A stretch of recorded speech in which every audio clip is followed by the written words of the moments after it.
Like Michael Jordan, Brett Favre, and that infection you checked out but just hasn't cleared up yet, we're back with a vengeance. It's patch breakdown time, friends, and headlining it is a Rengar mini rework that some of you will be excited by, while others, like me, have been confused by the champion for years and will continue to play him 0 times. Otherwise, there are Hecarim nerfs and Tryndamere nerfs to get through, buffs to Azir and Darius, so let's get into it. This is the 12.6 patch breakdown.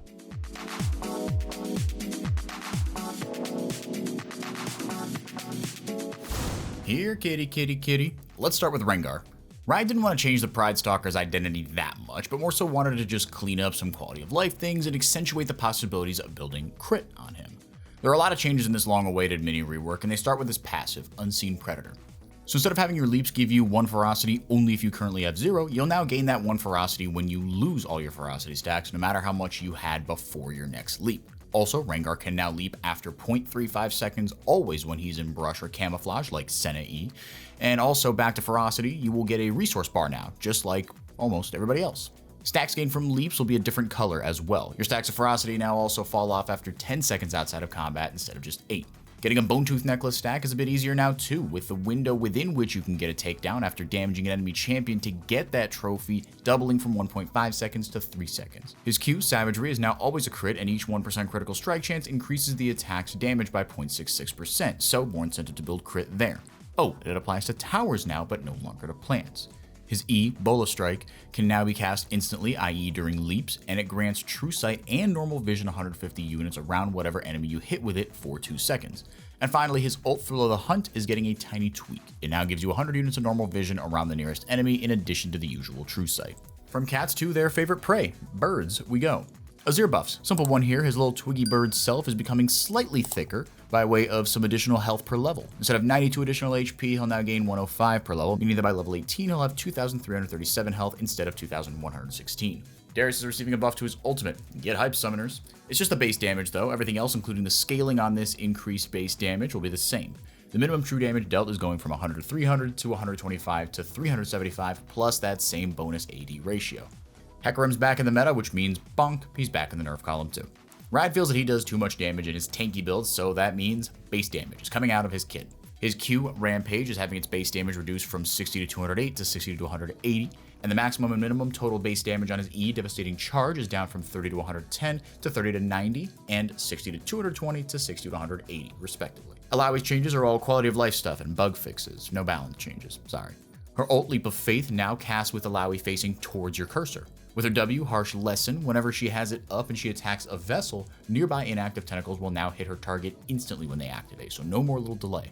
You can now also buffer those 2 abilities, and vessels no longer count as CS for Alawi when they die.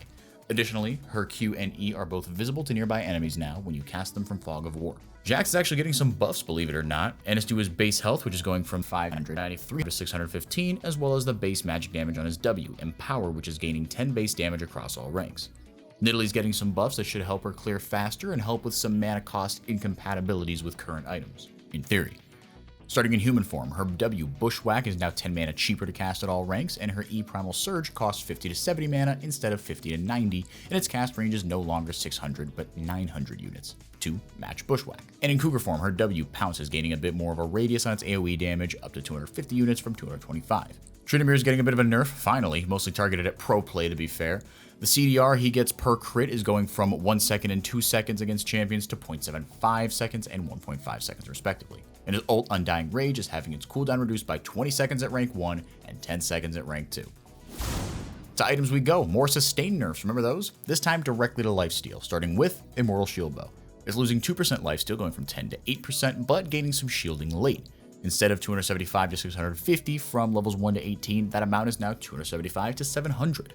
And finally, Immortal Shield Bow's mythic passive is up to 5 bonus AD and 70 health per item instead of just 5 and 50. Eclipse is losing 2% lifesteal, going from 10 to 8%, along with Blade of the Ruin King and Vampiric Scepter, which, if you know those build paths, makes a lot of sense. Moving right along to runes, Treasure Hunter is the new rune replacing Ravenous Hunter. Yes, Ravenous Hunter is being removed from the game. So, per Bounty Hunter stack, you gain 70 gold, and for each additional stack, it's 20 additional gold. Fleet Footwork is getting nerfed. Its bonus AD and AP scaling ratios on the healing on fully energized attacks are going down from 40 and 30% to 30 and 20% respectively. And finally, Legend Bloodline is now giving 0.2% less lifesteal per stack, but that adds up, so it now caps out at just 6% instead of 9%. But after reaching all those max stacks, your max health increases by 100. For everything else included in the patch, included all the other bits and bobs like the Anima Squad and Ashen skins, the Mythic content overhaul, that's a big one. Read all about it on our website. The link is in the description. And of course, like and subscribe, hit the bell, and stay up to date with us on our socials, on Instagram, TikTok, Twitter, and Facebook. We're everywhere, y'all. And until next time, I've been Henrique Demore, and we will see you back here real soon.